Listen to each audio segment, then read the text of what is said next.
வெற்றி செல்வன் வணக்கம். நிறைய முறை நம்ம இந்த பள்ளிக்கரணை குறித்து பேசியிருக்கிறோம். இது அறப்போர் சொல்வதை போல தமிழ்நாடு அரசாங்கத்தின் நடத்திய உலக முதலீட்டாளர் மாநாட்டில் இந்த எம்ஓயூவை மெமரண்டம் ஆஃப் அண்டர்ஸ்டாண்டிங்கை இந்த பிரிகேட் குரூப் செஞ்சுருக்காங்க. பொதுவாக இந்த மாதிரி செஞ்சாங்க அப்படின்னா இவங்க என்ன பண்ணுறாங்க அப்படின்னா, அது என்ன ஓப்பன் பிளாட்ஃபார்மா சார்? இல்லை இல்லை இல்லை இல்லை இல்லை எந்த இதுவும் இல்லாமல் தடை இல்லாமல் உடனே சிங்கிள் விண்டோ சிஸ்டம் அதுக்கு தனியாக ஒரு ஆக்டிவ் அந்த மாதிரி எல்லாம் கொண்டு வந்தாங்க. சரியா?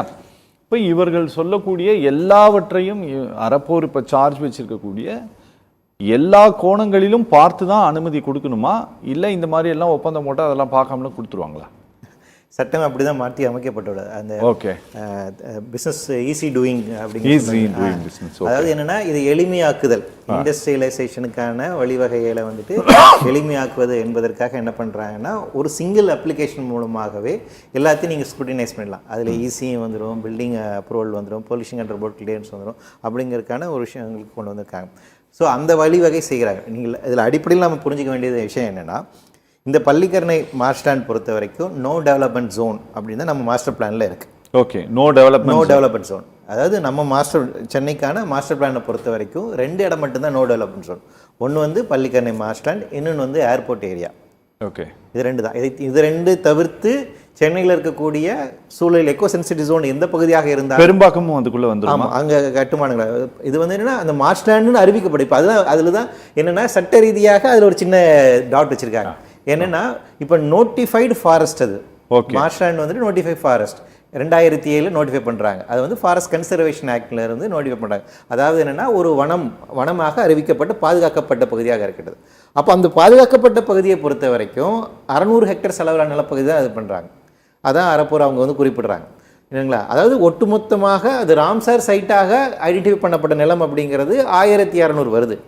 ஆனால் அரசால் பாதுகாக்கப்பட்ட வனப்பகுதியாக அறிவிக்கப்பட்ட பகுதி என்பது 600. ஆனால் ஒரிஜினலாக இந்த மார்ஸ்டாண்ட் இன்னும் பிரம்மாண்டமாக இருந்திருக்கு. கிட்ட 100 வருடத்துக்கு முன்பாக ரொம்ப வேலைச்சேரி ஃபுல்லாக எல்லாம் மார்ஸ்டாண்டாக இருந்தது தான். அது படிப்படியாக குறைந்து கடைசியாக 2007ஆம் ஆண்டு நாம் இதை பாதுகாக்கப்பட வேண்டும் அப்படின்னு அரசு முடிவு செய்கின்ற போது, சரி இந்த 600 ஹெக்டர்ஸை மட்டும் பாதுகாப்பணும். ஒரிஜினலாக அதோட ஏரியா மிக பிரம்மாண்டமானது. சரி இதையாச்சும் பாதுகாப்புன்னு ஃபஸ்ட்டு ஒரு முடிவுக்குறாங்க.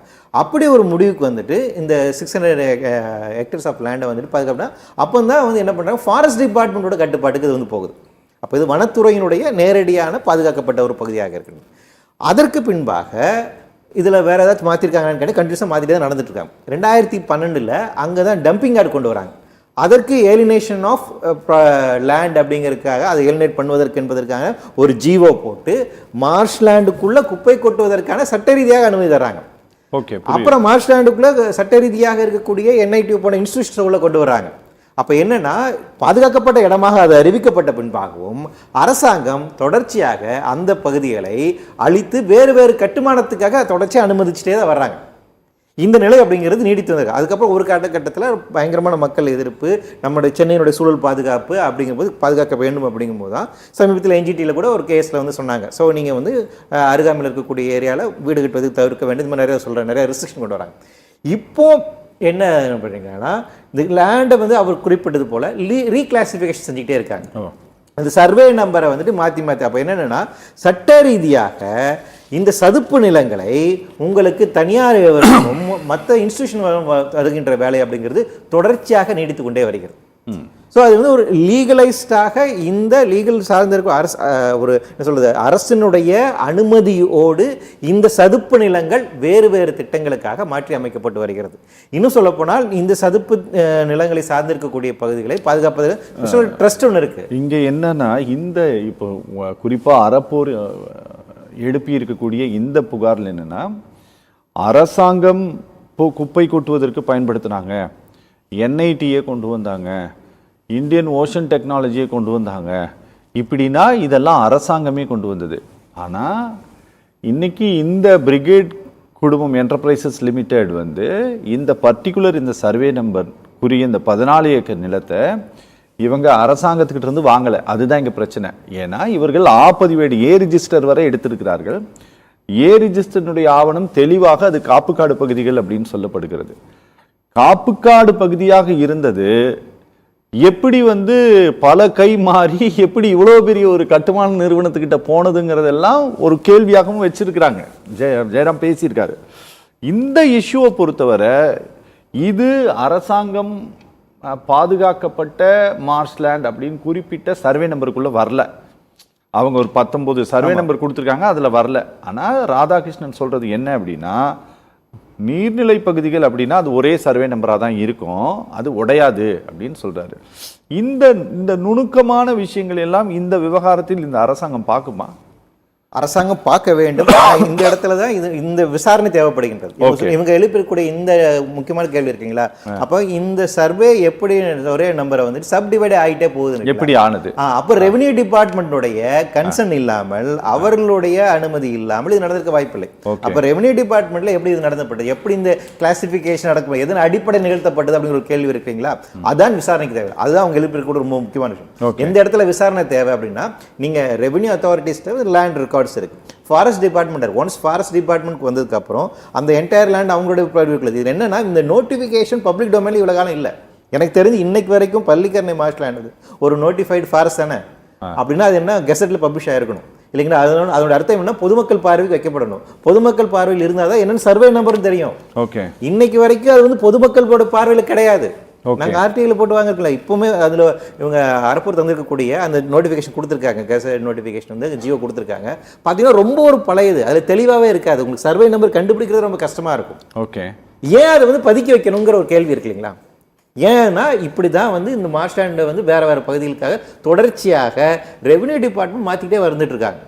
இப்போ அரசு ரீதியில் வந்து எந்த மாதிரி மாற்றம் செய்யறாங்கன்னு வந்து பார்த்தீங்கன்னா, ஒரு பெரிய இன்ஸ்டிடியூஷன் கொண்டு வரணும், ஐடி கார்டர் கொண்டு வரணும் அப்படிங்கிறதுக்காக மார்ஷ்லேண்டை வேற பர்பஸ் பண்ணணும், ஜியோ போட்டு அப்படி பண்றாங்க. இது அரசு ரீதியாக பாலிசி வைஸ் பண்ணக்கூடிய மிகப்பெரிய மாற்றங்கள், சதுப்பு நிலை அழுக்கின்ற வழி. ஆனால் டிபார்ட்மெண்ட் வைஸாக என்ன பண்றாங்கன்னு பார்த்தீங்கன்னா, குட்டி குட்டியாக இந்த சர்வே நம்பரை மாற்றி மாற்றி அமைச்சு கொஞ்சம் கொஞ்சமாக இந்த மார்ஷ்லேண்டை வேற வேற பகுதிகளுக்கு தனியார் நிலமாக மாற்றி கொண்டு வருகிறார்கள். அப்போ அந்த இடத்துல தான் விசாரணை அப்படிங்கிறது தேவைப்படுகிறது. ஓகே ஓகே வெற்றி, உங்களுக்கு ஞாபகம் இருக்குன்னு நினைக்கிறேன், சதுப்பு நிலங்களை பாதுகாக்கணும்னு சொல்லிட்டு சுப்ரீம் கோர்ட் ஒரு ஆர்டர் போட்டு அதன் அடிப்படையில் இந்தியாவில் இருக்கக்கூடிய எல்லா மாநில உயர் நீதிமன்றங்களும் தானாக ஒரு வழக்கை பதிவு செய்து அதன் அடிப்படையில் ஒவ்வொரு மாநிலத்திலும் ஒவ்வொருவர் தலைமையில் ஒரு கமிட்டியை போட்டு, அப்படி தமிழ்நாட்டில் வந்து PS ராமன் தலைமையில் ஒரு கமிட்டி போட்டாங்க. உங்களுக்கு நினைவு இருக்குன்னு நினைக்கிறேன், அதிமுக பீரியட் அது. இன்னைக்கு அதே PS ராமன் தான் தமிழ்நாடு அரசாங்கத்தினுடைய தலைமை வழக்கறிஞராக இருக்கிறார். அவர் அந்த ரிப்போர்ட் எல்லாம் கூட கொண்டு போய் சப்மிட் பண்ணார். நாம பேசணும், நீங்க அனைவரும் நீங்க வந்தீங்கன்னு நினைக்கிறேன் நான். அப்போது நாங்கள் குறிப்பாக பேசினது இந்த பள்ளிக்கரணை பகுதியை மட்டும்தான் பேசினோம். அப்போது அது வந்து இந்த பெரும்பாக்கம் குறித்தும் அவர்கள் ஆய்வு செய்தார்களா முதல்ல? ஆமாம், செய்தார்கள். ஓகே ஓகே இப்போ ஹென்றி வந்து பேசி கொண்டிருந்த போது சொன்னார், இந்த குறிப்பிட்ட இந்த எந்தெந்த சர்வே எண்களுக்கு மொத்தம் 14 ஏக்கர் 14.7 ஏக்கரு, அதில் ஒரு 4 சர்வே நம்பரை இவர்கள் அறப்போர் இயக்கம் குறிப்பிட்டிருக்கிறது. 453, 495, 2C, 496, 97. இப்போ இந்த சர்வே நம்பர் எல்லாம் சதுப்பு நில பகுதிக்கு உட்பட்டது தான் அப்படின்னா அரசாங்கம் எடுத்துக்க முடியுமா? ஏன்னா கவர்மெண்ட் சொல்லியிருக்கு, கோர்ட்டில் சொல்லியிருக்கு, நாங்கள் வந்து இதை வந்து சட்டவிரோதமாக பட்டா மாறி இருந்ததுன்னா அதை வந்து நாங்கள் எடுக்கிறதுக்கான கமிட்டியை ஃபார்ம் பண்ணியிருக்கோம். தமிழ்நாடு கவர்மெண்ட் தான் கோர்ட்டில் சொல்லியிருக்கு. அதனால கேட்குறேன். ஆமாம், நிச்சயமாக எடுக்க முடியும். அந்த கிளாசிஃபிகேஷனே இது நடந்ததே ஒரு இல்லீகல் ஆக்டிவிட்டி மூலமாக. எத்தனை வருஷத்துக்கு முன்னால் நடந்திருந்தாலும் எடுக்க முடியும்? எத்தனை வருஷத்துக்கு முன்னாடி எடுக்கலாம். ஏன்னா நீங்கள் எப்போ அரசாங்கத்துக்கு தெரிய வருதோ அப்படிங்கிறதா, அதனால இவ்வளோ லிமிடேஷன்ஸ் அப்படிங்கிறது கிடையாது. ஒரு சட்ட விதிமீறல் பொறுத்த வரைக்கும் எப்போ வேணா, ஏன்னா இந்த பிரிகேடு குடும்பம் கட்டி கொண்டு இருக்கக்கூடிய நிலம் அது காலியாகத்தான் இருந்தது. எனக்கு நல்லா தெரியும், நானே அங்கே ஒரு 5 வருஷமா போயிட்டு வந்துட்டு இருக்கிறேன். அதனால அந்த இடம் காலியாகத்தான் இருந்த நிலைமை தவிர அந்த இடத்துல எந்த ஒரு கட்டுமானங்களும் கிடையாது. அந்த இடத்துல யாரும் குடியிருக்கல, யாரும் ஒரு சின்ன டென்ட் கொட்டாய் கூட போட்டு இருக்கல. ஏன்னா அது காலியா இருந்த இடம் தான். அதனால அரசு நினைத்தால் எடுக்கலாம். ஆமா, நிலம் என்பது அரசுக்கு தான் உரியது. இந்திய அரசியலமைப்பு சட்டத்தின்படி நிலம் என்பது அரசுக்கு உரியது. அரசு நிலைத்தால் எந்த நிலத்தை வேணா எடுத்துக்கலாம். அரசினோட நிலம் அப்படிங்கிறது பொது சொத்து என்றதுதான். ஓகே, ஸோ தனியார் வந்து ஒரு நிலத்தில் இருக்கிறாரு அப்படின்னா அதுக்கான டாக்ஸ் கட்டுறாரு இல்லைன்னா ப்ராப்பர்ட்டி டாக்ஸ் நீங்கள் ஏன் கட்டுறீங்க? ஓகே. உங்க நிலம் அப்படிங்கிறதுக்காக கிடையாது, உங்களுக்கு நிலம் கிடையாது, நீங்க இந்த நிலத்துல இருக்கிறது அரசாங்கம் உங்களுக்கு உரிமை கொடுத்துருக்கு அப்படிங்கிற ஓகே. அந்த அடிப்படையில் தான். எனவே அது நிச்சயமாக எடுத்துக்கலாம். இது காப்பு காடு தான் என்பது தெளிவாக தெரிஞ்சால் நிச்சயமாக இந்த இடத்துல அது வந்து இல்லீகலான ஒரு என்க்ரோச்மெண்ட் தான் அது முடிவு பண்ணாங்க. இல்ல நான் அந்த மாதிரி என்க்ரோச்மெண்ட் தான் நம்ம ஊட்டியில பார்க்குறோம், கொடைக்கானலில் பார்க்குறோம். சுப்ரீம் கோர்ட் அதெல்லாம் ரிமூவ் பண்ண சொல்றாங்க இல்லையா? இல்லை வெற்றி, நான் உங்ககிட்ட நான் கேட்குறேன், இப்போ யாருடைய பயன்பாட்டிலும் இல்லாத ஒரு நிலம், அது வெறும் நிலமா மட்டுமே இருக்கக்கூடிய ஒரு பகுதியில் இந்த பட்டா மாற்றங்கள் தொடர்ச்சியாக நடந்திருக்க ஏதாவது வாய்ப்பு இருக்கா? இருக்கு. அப்ப அது நடந்திருந்தால் அது சட்டவிரோதம். அப்படிதான் வந்து சொன்னப்ப இப்ப என்னன்னா உங்களுக்கு கிட்டத்தட்ட வந்துட்டு 6000 ஹெக்டர்ஸ் இருந்த இன்னைக்கு 600 ஹெக்டர்ஸா எப்படி சுருங்கி இருக்கு? புரியுது இல்லைங்களா? இப்படி இந்த ரெவென்யூ ரெக்கார்டில் நடந்த கிளாசிஃபிகேஷன் மாற்றங்கள் தான். ஓகே. தொடர்ச்சியாக ரெவென்யூ ரெக்கார்ட்ஸ்ல இந்த நிலப்பகுதியினுடைய வகைப்பாடு மாற்றி அமைக்கப்பட்டதன் காரணமாக தான் 6000 ஹெக்டர்ஸாக இருந்தது இன்னைக்கு 600 ஹெக்டர்ஸா சுருங்கி இருக்கு. ஓகே. அதனால நிச்சயமாக இது நடந்திருக்கு. என்ஜிடி சமீபத்தில் சொல்லி என்ன பண்ணாங்க, சில இடத்துலலாம் வந்து இப்போ இந்த இடத்துல ஒரு முரண்பாடு நீங்கள் கவனிக்கணும். சாதாரணப்பட்ட மக்கள் இதை ஆக்கிரமிச்சிருக்கிறாங்க அப்படின்னு ஒரு வழக்கு வந்தபோது அவர்களுக்கு இதெல்லாம் நோட்டீஸ் கொடுத்து அவங்களை வெளியேற்றுவதற்கான வேலையெல்லாம் செஞ்சாங்க.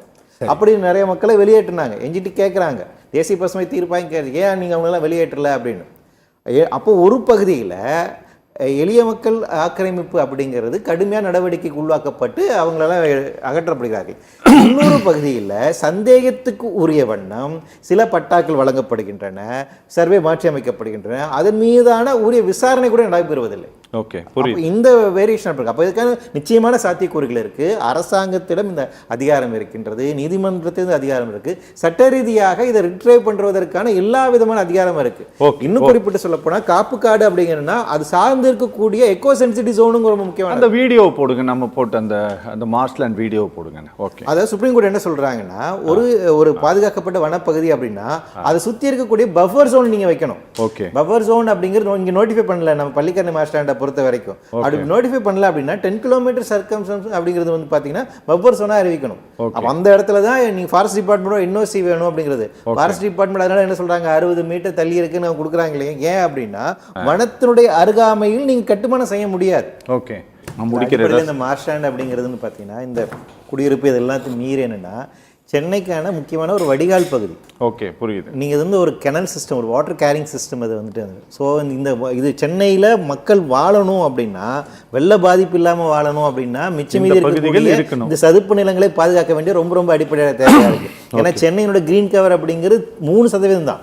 ஆல்ரெடி கிரீன் கவர் குறைஞ்சிட்டு இருக்கும். அப்போ சென்னை வாழக்கூடிய இடமாக இருக்கணும்னா இந்த மாதிரி சதுப்பு நிலங்கள், மீதி இருக்கக்கூடிய ஓப்பன் ஸ்பேஸ் ஏதாவது பாதுகாக்கணும். அதெல்லாம் அழிக்கிறோம் அப்படின்னா சென்னையில் வாழ முடியாது.